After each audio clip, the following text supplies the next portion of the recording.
I'd rather be in here than out there. Yeah, I hear you, sure.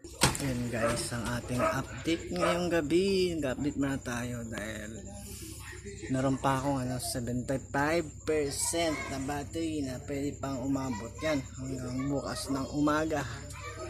Gamit ng electric pan. Dalawang electric pan.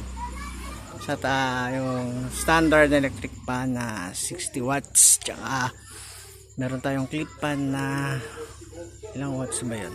12 watts. Kumukonsumo siya ngayon ng 86, 87, 89 watts. Ayan, kumukonsumo, nagcha-charge. Ilaw ayun ilaw 12 volts. Ayan, tapos sa loob 12 volts din siya. Plus yung TV tsaka clip pan. So for all in all 85 ang consumption ngayon. Alright, thank you. And yan po yung aking small solar setup. Balak ko na rin siya mag-upgrade sa 3 kilowatt.